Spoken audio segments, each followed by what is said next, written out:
Alright, what's up everyone? Welcome back to the channel. This week what I'm going to do is I'm working on a big project for a client in Boston. This is a private commission, so I can't tell too much, but what I can tell you is what I'm about to do, and that is some illustration work, some graphic design work, further down the line, even some photography work, and even some mural work. So what's really cool about having like your own business and following your dreams and what you really want to do is you get the randomest jobs. I get some of the coolest clients, and all of my clients come from all over the place. As you guys have seen this year, my biggest client is probably Lifewater, and you get the most randomest gigs from the most randomest places. So as you guys know, I'm here all on the West Coast in California. This client somehow found my website, they found my website, contacted me and asked if I would do something for their son's bar mitzvah. You never know what you're gonna get yourself into. So this is gonna be fun. What I'm gonna go ahead and do now is draw an octopus as well as a mako shark, or mako shark, however it's pronounced. But I got my Prismacolor 48 color pencil set here. I also got some gel pens. I got my Canson sketchbook. So let's have some fun, let's get creative, and let's jump into it.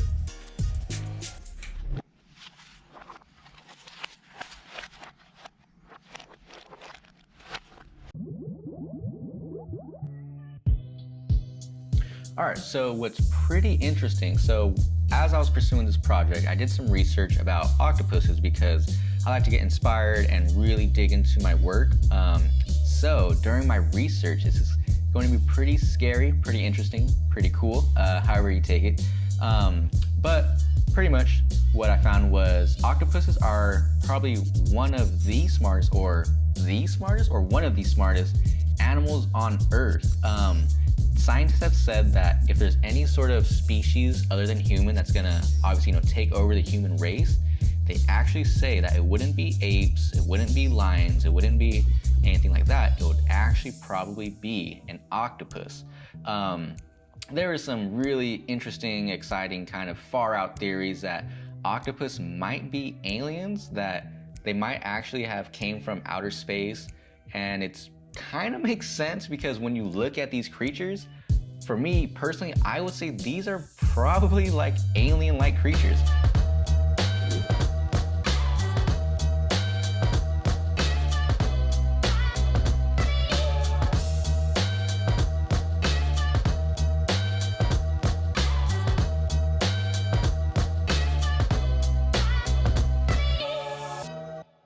Instead of how humans, our brain is encapsulated within our skulls, the brain of the octopus is actually spread out through its entire body.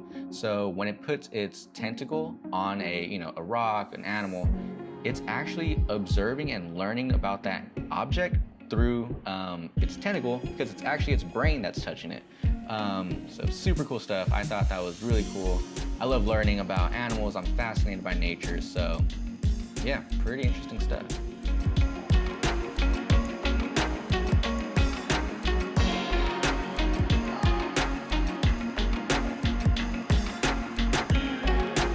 So yeah, if you Google like the brain anatomy of an octopus, you'll see that part of it is like centralized in its head, but actually it divides out into all 8 of its tentacles. So it might actually be 9 brains that they have, and they have 3 hearts, which makes these creatures sort of obviously extremely smart, but sort of like, I guess, indestructible.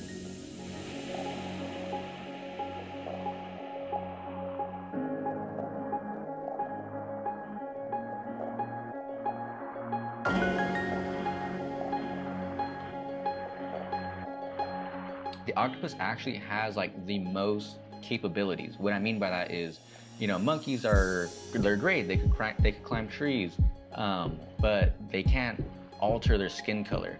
Chameleons can do that as well, but they can't mimic the texture. An octopus's skin, I believe, can actually mimic the texture, and obviously could change into all sorts of colors. Not only that, it also has a bioluminescent feature to them, where their body produces this beautiful light form that they use to communicate, that they use to signify when they want to have sex, when they want to have pleasure to attract a mate, and when they want to scare off predators, they'll produce like this crazy form of light that scares things off.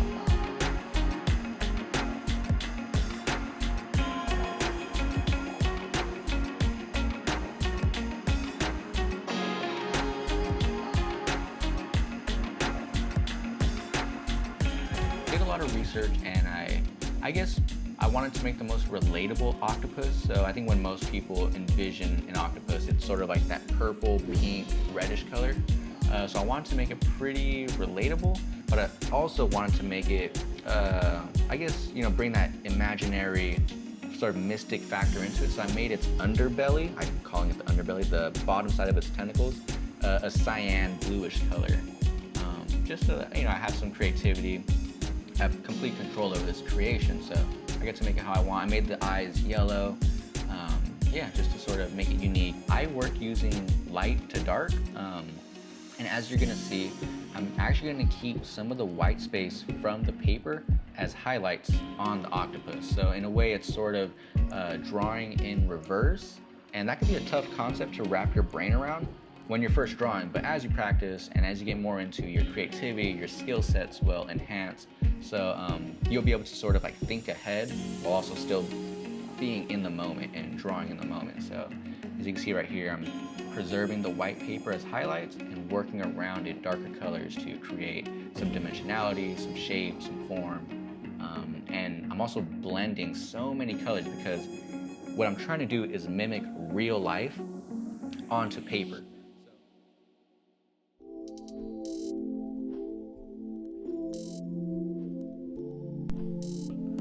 All right, so now you guys saw me draw it.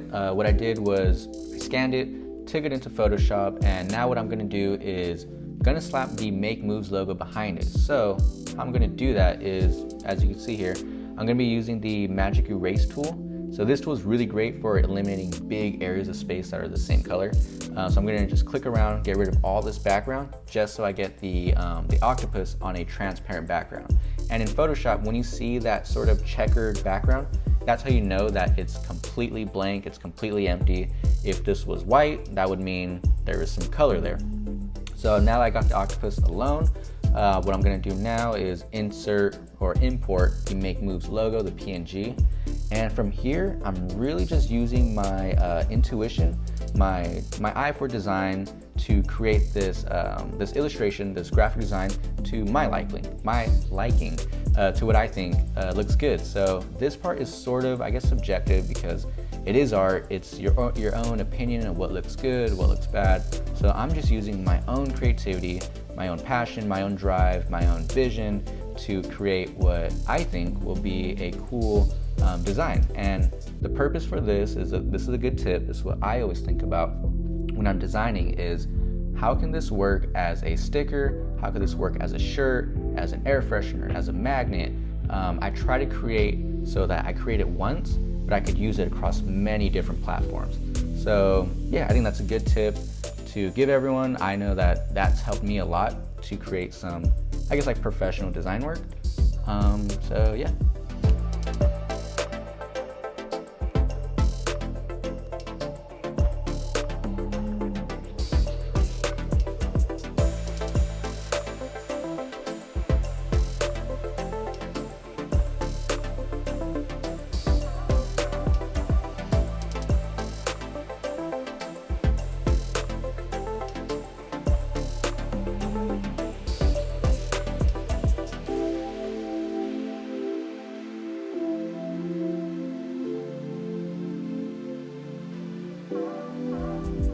All right guys, thank you for coming all the way to the end of the video. As you guys see here, we now have this merch actually up, available for sale on our site. So click on the link in the description below. You'll be able to actually purchase this merch. It helps supports the channel so much. We appreciate all your guys' orders. And actually next week, I'm gonna be drawing the Mako shark. So stick around for that. We got more content coming through. As always, like, comment below, and subscribe, and we'll see you guys next week. Thank you guys for watching. Peace.